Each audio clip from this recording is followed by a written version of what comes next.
Kaj je dal? Ali so dobro, kakšen telefon zdaj zapustiti? Mislim, Xiaomi 15 Ultra. Ja, pogled, dobila svojo. Fuck. Kakšno izbuklino ima ta telefon, stari?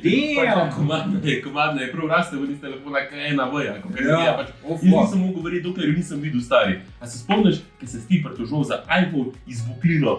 Da ti šlo kavno kuri? Ja, se spomnim, sam pač tiste izbuklino ni več proti temu. Fuck, ne. Ja, sem pa slišal, da tako je ful brutalno dobre fotke delati. A da greva testirati? Zažil si nikoli noč predlagati. Tak da. Daj, greva.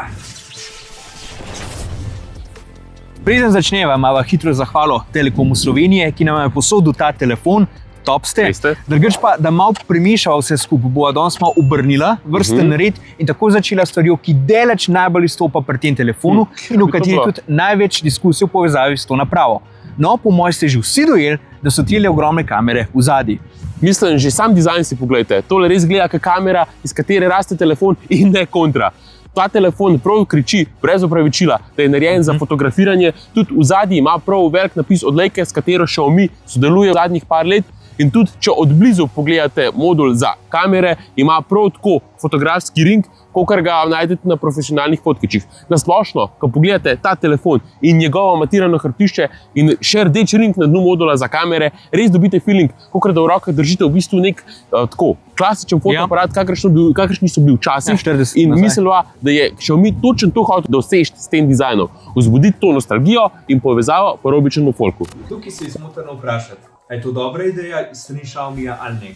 Zdaj ta modul namreč zasede celo zgornjo polovico hrbtišča telefona, kar pomeni, da se boste mogli navaditi ta telefon držati s pokračenim kazalcem. Valjda, priložen silikonski uvitek v škatli zraven fona ali pač katerikoli drug uvitek bo pri tem vsaj malo pomagal. Sam še zmeraj boste skozi imeli malo v glavi, da ne smete objektivo zapacati ali pa upati, da prsti ne bodo na poto pri kakšnih hitrih slikcah.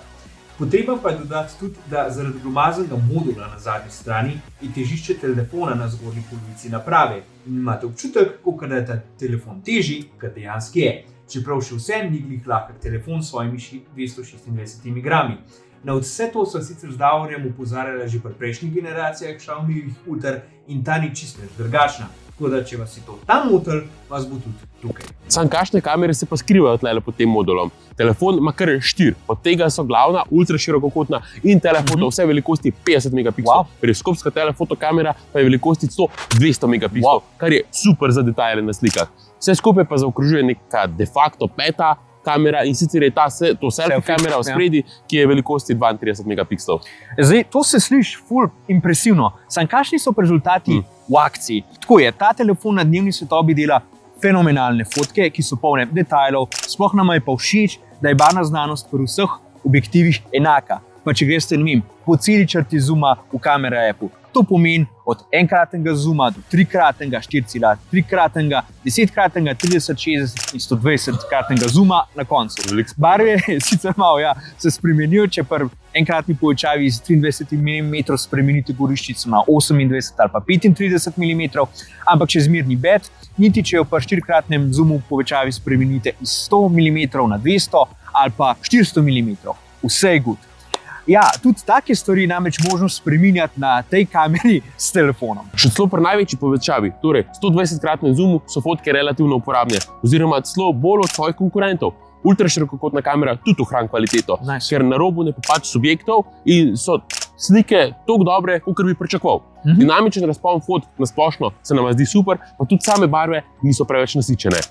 Ja, skozi svet se pa na telefonih za lepe fotke uporablja portreten način, in tu na tem telefonu se nam zdi bokeh efekt absolutno fenomenalen. In po mojem, da praktično ta najboljši trenutno na trgu. Iskreno, še najbolj šok se nam od vseh kamer zdi ta sprednja selfie kamera. In sicer komod se snema tudi videe tam v 4K do 60 fps-ih, sam nima pa samodejnega ostrenja, pa tudi fotke so sicer ok, sam konkurenca dela tudi boljše, ampak mislim, da danes smo nekako vsi radi hitro zadovoljni selfiji. Dobra novica je, da hrbtne kamere svojo kvaliteto ohranijo tudi ponoči. To je super. Valjda, logično je, da so fotke bolj mehke, da pri robovih ni take ostrine. Je pa ta še zmeraj proti sredini fotke, pa tudi same barve na fotki so še zmeraj precej on point. Sem ga pa snemanje videa. Ja, Davor, zdaj tako je.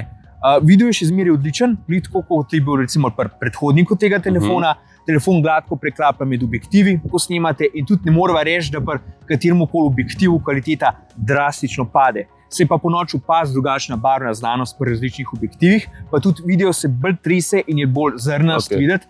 To je za pričakovati. Se pa vidi, da je kvaliteta vseeno kar na zelo dobrem nivoju tudi po noč, zaradi tega večjega senzorja pri ta glavni kameri, ki vase spusti več svetlobe, zaradi česar so fotke in videi boljši. Ampak fotke niso vse, kako se pa ta telefon še drugje obnese, pojmo pogledati v studio. Andraž je že prej omenil težo, pa tudi malo dizajn, tako da bom jaz tukaj sam še malo svoje dodal. Meni je všeč, koliko so tanki robovi na tem telefonu, se je pa še mi odločil za malo nekakšen hibriden dizajn. To pomeni, da so robovi zaslona malo krivljeni in se spojijo z ravno derezano šasijo, in ista stvar je tudi zadaj na hrbtu.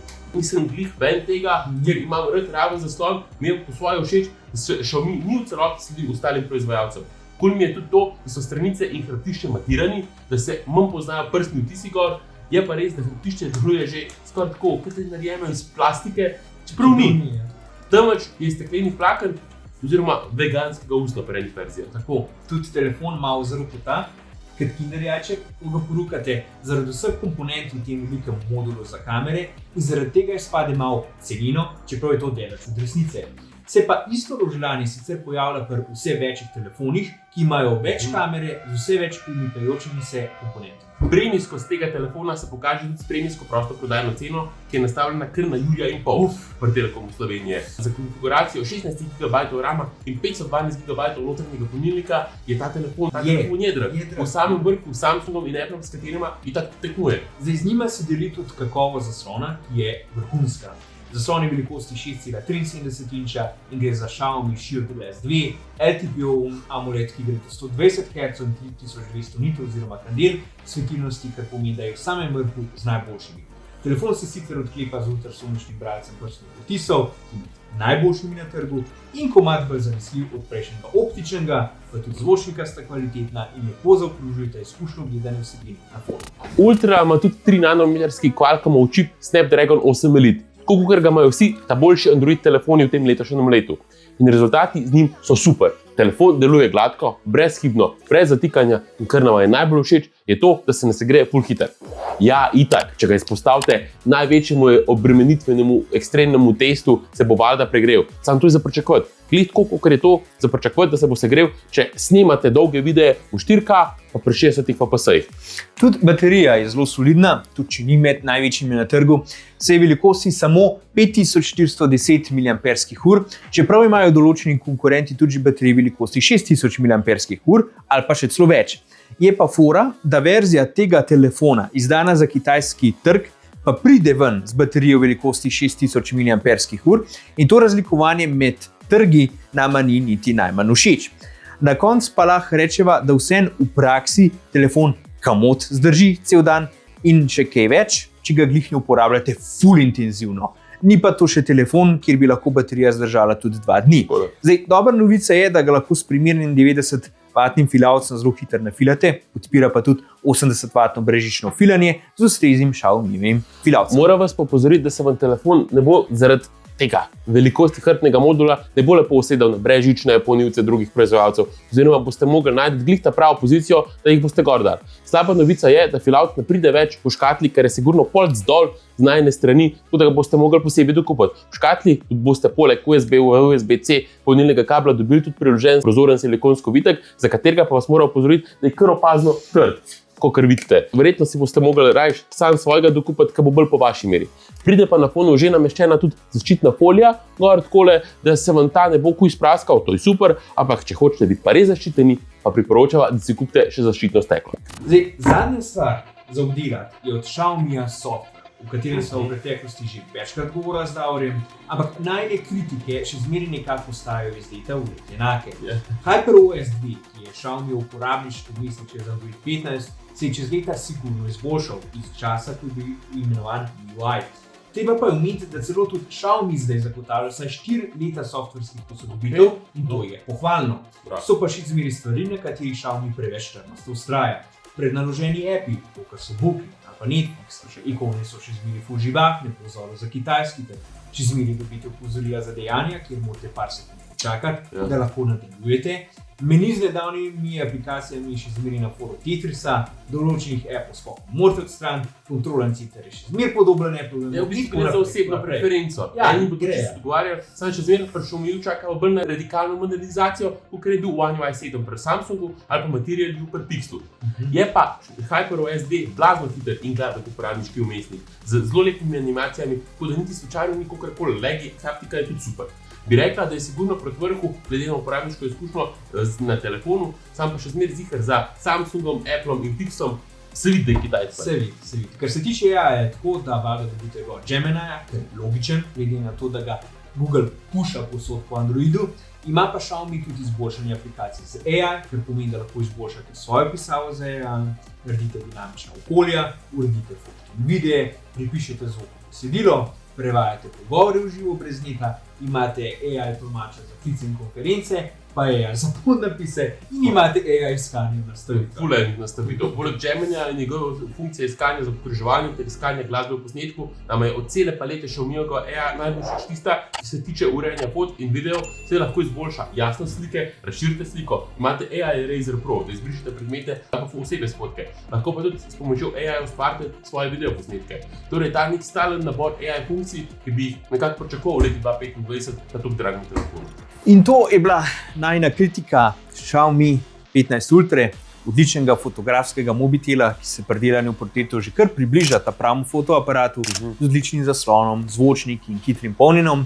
Ni najlepši telefon, niti nima najboljše baterije, njegov software bi bil lahko precej bolj spoliden in je kar precej drag. Ampak, če ga boste kupili, je to en čist samosvoj telefon, ki ima svoje cake, sam fotke z njim so pa res top in težko ga boste izpustili z rok. Mislim, res, jaz nimam nič kaj za dodati, razen tega, da mora biti na vprašanje, napišite spodaj v komentarjih in se potem že kmalu vidimo v naslednjem videu. Čau!